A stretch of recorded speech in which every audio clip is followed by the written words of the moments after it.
I sound so breathy when I sing, and I can't stop it. Whatever I do, I still sound breathy. Why is that? Hi folks, I'm Voba. I'm a singer and a vocal trainer, and this is my channel about anatomical vocal training. Until now, most of my videos were about opening the throat, opening the rib cage, opening the body, raising the palate, opening everything. Now I will start to talk about closing the glottis, closing the vocal cords, and also then talk about sharp sounds and how to create sharp sounds.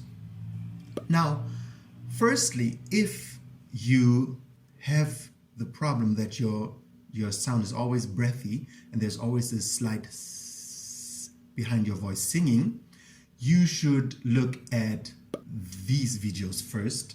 The whole series about stretching the swallowing muscle, because it might very well be that your thyroid cartilage is tilted in your throat due to an imbalance of muscle strength and muscle flexibility. So firstly, you should and have to look at that before you can even think about doing the exercise that we do today. Because even if you do the exercise of today, your vocal cords might not close when your thyroid isn't symmetrical. First, you have to work on the symmetricality of your thyroid in your throat. What the thyroid cartilage is, I'm explaining in this video.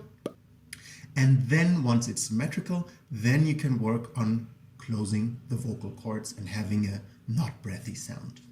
So to start off, let's have a look at the thyroid cartilage and the muscles that help to close the vocal cords inside. This is the thyroid cartilage from up above. It's as if you would look at me from on top of my head with my neck being opened. So this big thing over here is the thyroid cartilage. That little ring over here is the cricoid cartilage. And these left over here and right over there are the arytenoid cartilages. The arytenoid cartilages, they can move in different ways. They can twist a bit like that, and they can move towards one another like this. Here on the left and on the right, you can see the cricothyroid here, starting from the cricoid, going to the thyroid. The cricothyroid pars recta, which is this one, and that one, and the pars oblique, cricothyroid pars oblique, which is this one, and that one that I mentioned in this video that I'm going to show in the corner right now. So up here is the front of my throat, or any throat. This is the back, here's the right side, and over here is the left side.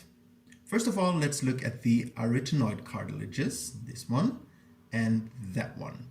They are the main cartilages that open and close the glottis. The glottis is the space, Rima Glottidis, I think it's called, is the space in between the vocal cords. This is a vocal cord and that is a vocal cord, and the space in between is going to be closed by these two bones that will move towards one another. Now, in order to have that, we have several muscles interacting.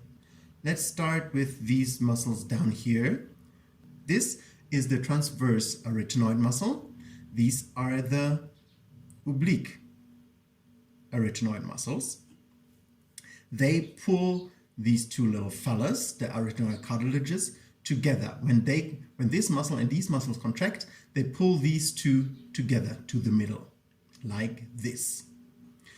Okay, now you're definitely asking yourself, okay, now how do I control these muscles? How can I close my Rima Glottidis?